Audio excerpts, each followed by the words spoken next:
صلى الله وسلم على النبي سيدنا. الحمد لله الرحمن وعلم القرآن خلق الإنسان علمه البيان. أشهد أن لا إله إلا الله وحده لا شريك له، وأشهد أن سيدنا محمدا عبده ورسوله الذي لا نبي بعده. اللهم صل على سيدنا محمد وعلى آل سيدنا محمد. أيها الحاضرون، اتقوا الله حق تقاته ولا تموتن إلا وأنتم مسلمون. قال الله تعالى في القرآن الكريم: نعوذ بالله من الشيطان الرجيم. بسم الله الرحمن الرحيم. يا أيها الناس اعبدوا ربكم الذي خلقكم من نفس واحدة وخلق منها زوجها وبث منهما رجالا كثيرا ونساء واتقوا الله الذي تساءلون به والأرحام إن الله كان عليكم رقيبا. قال الله تعالى: يا أيها الذين آمنوا اتقوا الله وقولوا قولا سديدا يصلح لكم أعمالكم ويغفر لكم ذنوبكم ومن يطع الله ورسوله فقد فاز فوزا عظيما. قال الله تعالى: سبحانك لا علم لنا إلا ما علمتنا إنك أنت العليم الحكيم. لا حول ولا قوة إلا بالله العلي العظيم. رب اشرح لي صدري ويسر لي أمري واحلل عقدة من لساني يفقهوا قولي. صدق الله العظيم. Hadirin sidang Jumat yang berbahagia, setiap kita menyadari bahwa kita akan kembali menghadap Allah Subhanahu wa Ta'ala.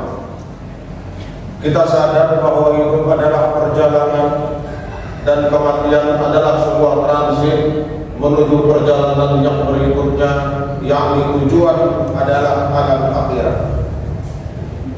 Kita akan dihadapkan pada dermaga yang paling akhir, dan dermaga akhir itu ada dua pilihan, antara surga dan neraka.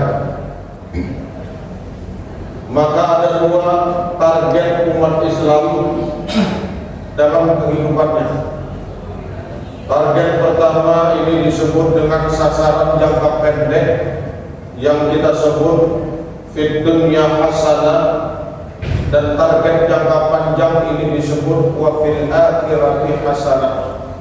Kita berharap kita akan mendapatkan kebaikan di dunia, dan kita pun berharap mendapatkan kebaikan di negeri akhirat. Kita semua yakin akan kembali pulang menghadap Allah lewat satu jalan yang disebut dengan kematian. Tetapi hadirin yang dirahmati Allah Subhanahu wa Ta'ala, betapa banyak umat Islam ini yang tidak mempersiapkan perjalanan akhiratnya. Dia tahu dia akan kembali pulang, tapi dia tidak mempersiapkan kepulangannya. Maka banyak orang-orang yang tidak berani pulang menghadap Allah Subhanahu wa Ta'ala. Padahal hakikatnya orang yang pulang adalah orang yang bahagia.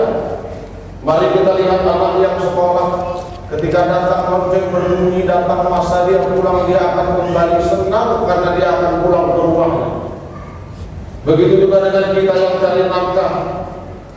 Saat datang waktu kita tidak pulang dari kantor atau yang pulang dari pekerjaan mencari nafkah di rumahnya, maka dia akan bahagia karena sudah datang waktu pulang, sebab dia akan berjumpa dengan anak dan istri di rumah.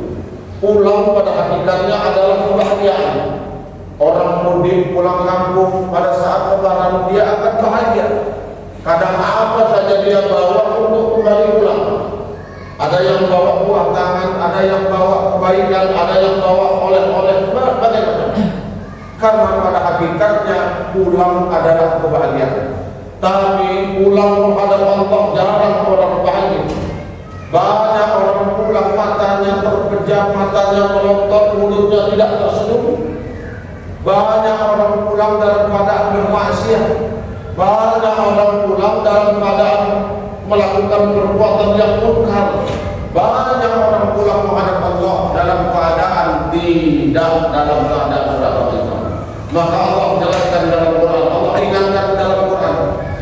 Dan ingatan ini, peringatan Allah ini selalu diulang khatib di atas mimbar setiap Jumat.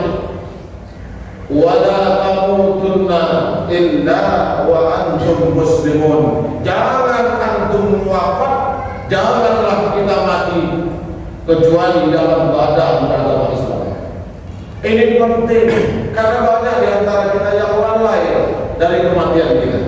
Lalai mempersiapkan perjalanan kita untuk menghadap Qadir Rabbul Jalil Allah Subhanahu wa taala. Hadirin sidang Jumat yang berbahagia. Ada dua penyebab kita ini lalai mempersiapkan kematian. Dan ini sebenarnya sudah Allah sindir dalam Quran. Penyebab pertama adalah seringnya kita mengumpulkan harta sampai kita lupa mempersiapkan kematian kita. Allah sindir dalam Quran, Alhaakumut takatsur hatta zurtumul maqabir. Bermegah-megahan itu melalaikan kita, bermewah-mewahan itu melenakan kita dalam kehidupan. Hatta zurtumul maqabir, sampai kita wafat masuk ke dalam liang tanah.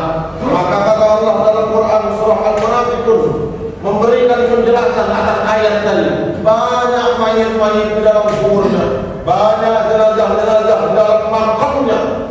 Pada akhirnya mereka menyesal dan mereka berkata kepada Allah, diabadikan dalam Quran surah Al-Munafiqun ayat 10, Rabbi laula akhartani ila ajalin qarib. Ya Allah, andai kata waktu masih bisa berputar. Ya Allah, andai kata masih punya kesempatan. Ya Allah, andai kata kami masih punya sisa umur. Ya Allah, andai kata masih bisa hidup lagi kami di dunia. Allah pun berkata, kalau ada kesempatan apa yang akan kamu lakukan? Jenazah di dalam kubur pun menjawab, fa asaddaqa wa akum minas shalihin. Kami akan bersedekah ya Allah. Maka ini adalah tamparan keras. Ini adalah pukulan telak bagi orang-orang kaya yang senantiasa dalam hari-harinya menumpuk-numpuk kekayaannya, yang setiap harinya, saban harinya mengumpul-kumpulkan kekayaannya sampai dia lupa bahwa dia akan kembali menghadap Allah dan harta yang dia kumpulkan tidak ada manfaat sama sekali. Hadirin, apakah kita dilarang menjadi orang kaya? Tidak. Banyak sahabat-sahabat Rasul yang kaya, Abdurrahman bin Auf. Tapi dengan kekayaan itu jangan sampai kita lalai, jangan sampai lupa, jangan sampai kita mengabaikan kematian kita. Pada hakikatnya harta boleh antum bawa pulang menghadap Allah. Pada hakikatnya harta akan kita bawa pulang menghadap Allah. Tapi harta yang akan kita bawa pulang bukan harta dalam bentuk fisik, tapi harta yang sudah disedekahkan di dalam Allah. Harta yang kita gunakan untuk menanggung yatim, harta yang kita gunakan untuk membantu pembangunan masjid dan pesantren, harta yang kita gunakan untuk menolong tetangga kita yang kelaparan, harta yang kita gunakan untuk menyantuni janda-janda tua dan orang-orang jompo. Tapi kalau harta itu kita gunakan sendiri, tidak lupa dengan tetangga yang tidak makan, abai terhadap yatim dan piatu, maka harta itu akan membinasakan kita, saudara. Dan pada hakikatnya kita baru saja keluar dari Ramadan. Kita baru saja keluar dari Ramadan. Ramadan itu hakikatnya adalah takwa, dan takwa itu indikasinya adalah alladzina yunfiquna bis-sarra'i wad-dharra. Orang takwa itu rajin sedekah. Orang takwa itu gemar memberikan pertolongan. Orang takwa itu mau menginfakkan sebagian hartanya karena dia yakin dalam kebahagiaan harta yang dia miliki ada harta orang lain, ada miliknya yatim piatu. Dalam harta yang dia punyai ada haknya anak-anak yatim. Dalam harta yang dia miliki ada haknya orang-orang jompo. Ada dalam harta yang dia miliki ada haknya untuk panitia pembangunan masjid. maka bantulah orang, karena Allah pasti akan membantu kita. Wallahu ya'udhu al-abdi maka ma'udhu ya'udhu akhi. Allah akan tolong kita selama kita masih mau menolong sesama kita. Maka kalau ingin datang pertolongan Allah, ingin mengharap bantuan Allah, ingin mendapatkan kemudahan dari Allah, maka bantu orang lain, berikan kemudahan kepada orang yang membutuhkan, tolong yang yatim, bantuin yang piatu, santunin orang-orang jompo, maka Allah akan mendatangkan bala bantuan kepada kita.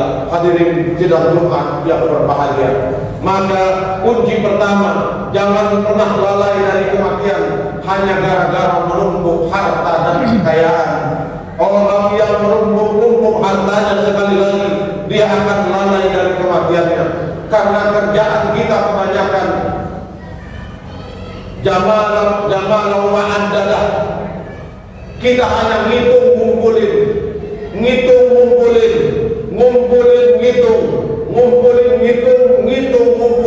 Ini kerjaan kita selama hidup kita. Orang yang hidupnya hanya sekedar mengumpulin harta lalu menghitungnya, orang yang hidupnya menghitung harta lalu mengumpulkannya, maka orang yang semacam ini akan lalai mempersiapkan kematiannya. Dan orang yang lalai mempersiapkan kematiannya, dia tidak akan pernah siap menghadapi sakaratul maut. Hadirin sidang Jumat yang berbahagia. Yang kedua, kenapa kita lalai? Kita lalai mempersiapkan kematian. Kita takut pulang menghadap Allah. Kita pulang dalam keadaan tidak tersenyum. Kita pulang dalam keadaan mata yang tidak terpejam. Kenapa? Karena kita lupa mempersiapkan bekal. Maka Allah Subhanahu wa taala katakan, wa tazawwadu fa inna khairaz zadi taqwa. Berbekalah, kumpulkan bekal, dan ini perjalanan adalah perjalanan ghaib. Bekalnya bukan uang, bekalnya bukan materi, bekalnya bukan dinar, bukan dirham, bukan emas, bukan intan, bekalnya bukan Toyota, bekalnya bukan Mitsubishi, bekalnya bukan rumah yang mewah, tapi bekal antum wa tazawwadu fa inna khairaz zadi taqwa. Berbekalah, sekali lagi kata Allah, dan sebaik-baik bekal adalah takwa. Hadirin, setiap Jumat kalimat takwa ini diulang. Khatib mengingatkan, ittaqullah, ittaqullah. Setiap Jumat, setiap pekannya diulang. Setiap tahun diulang juga ketika merayakan Idul Fitri dan Idul Adha. Selalu diingatkan oleh khatib, ittaqullah, bertakwalah kepada Allah. Maka ada yang penting dan mendasar dari kalimat takwa ini.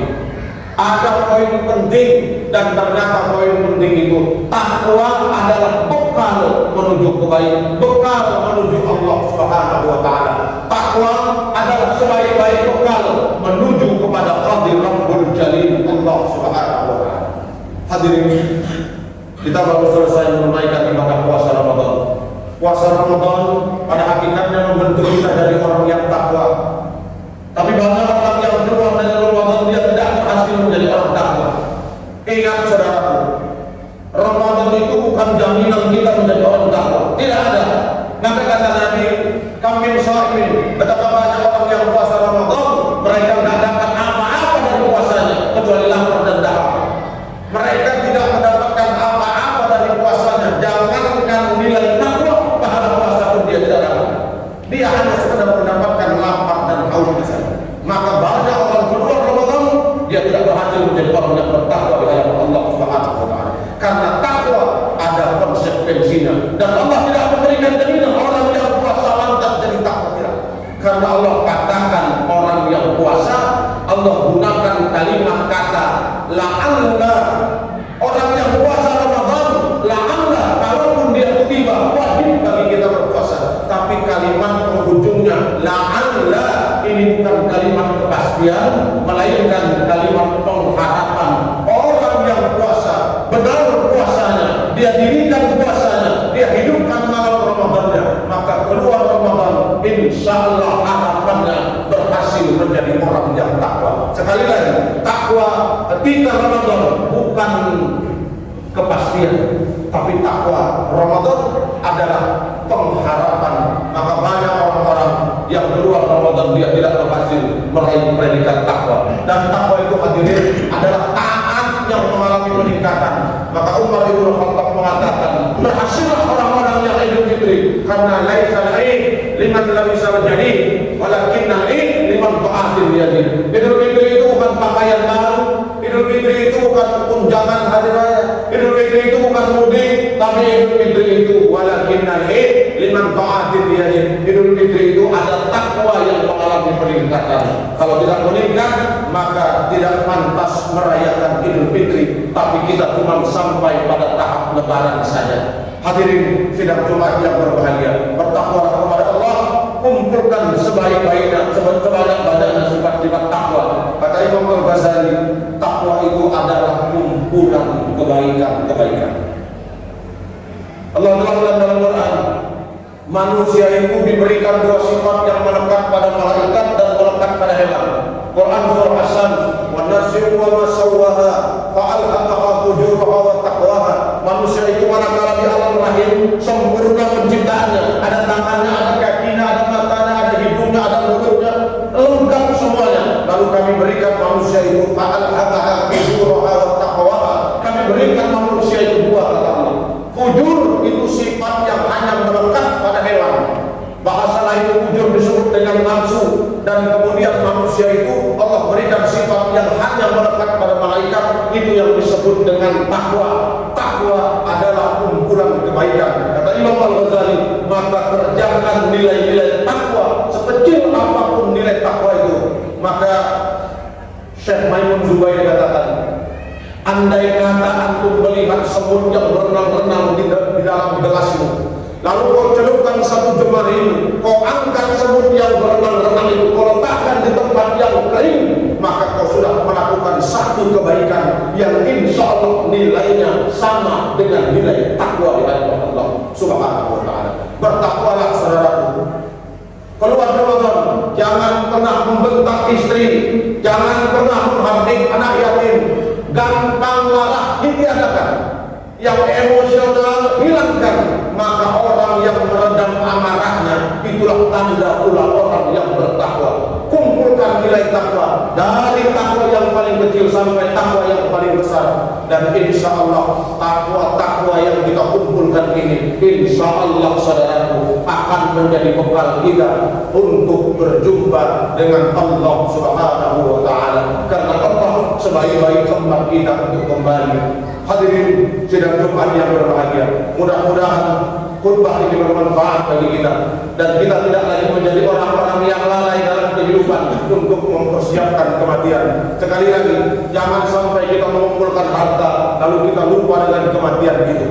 Yang kedua, jangan sampai gara-gara mengumpulkan harta kita lupa mempersiapkan bekal kita takwa yang sesungguhnya. Kita hanya mempersiapkan bekal dunia, tapi kita lupa mempersiapkan bekal akhirat. Siapkan takwa, kumpulkan takwa, karena setelah kita wafat, ketika datang hari kebangkitan, dibangkitkan orang dari kuburnya, ditiupkan sangkakala 2 kali. Ketika kita ditiupkan yang kedua kali, jenazah akan bangkit dari kuburnya. Lalu jenazah yang bangkit itu, saudaraku, mereka akan mencari perlindungan. Mereka tidak akan bisa minta pertolongan kepada siapapun, bahkan kepada orang-orang terdekatnya. Kata Allah dalam Quran, yauma yafirrul mar'u min akhihi wa ummihi wa abihi wa sahibatihi wa banihi wa kullu imra'atin minhum yawma idhin sha'nun yughni. Orang yang dibangkitkan dalam keadaan hari kiamat itu, mereka tidak lagi bisa mencari perlindungan kepada siapapun. Wa ummihi wa abihi, mereka tidak bisa nyari di mana ayah mbaknya. Mereka tidak lagi bisa mencari di mana perlindungan kepada sahabat-sahabatnya. Pemimpin tidak lagi bisa memberi perlindungan kepada rakyatnya.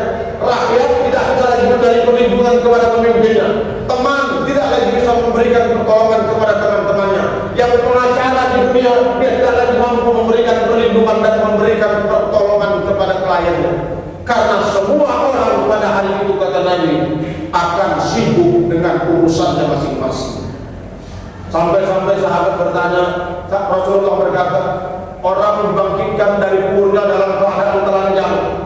Sahabat sampai heran, bertanya kepada baginda Rasulullah, ya Rasulullah, ya orang dibangkitkan dalam keadaan telanjang, apakah tidak saling melihat aurat di antara kita? Kata Nabi, pada hari kiamat itu peristiwa aman sangat dahsyat, sampai-sampai orang tidak lagi menghiraukan apa yang ada di kanan dirinya, karena dia sedang memikirkan nasibnya sendiri. Maka saudara, kumpulkan takwa, karena inilah yang bisa menolong kita. Kumpulkan kebaikan-kebaikan, kumpulkan kebaikan itu, karena takwa itulah yang bisa memberikan pertolongan kepada kita di yaumil akhir. Barakallahu li wa lakum fil Qur'anil Karim, wa nafa'ani wa iyyakum bima fihi minal ayati wa dzikril hakim, wa taqabbal minni wa minkum tilawatahu innahu huwal ghafurur rahim.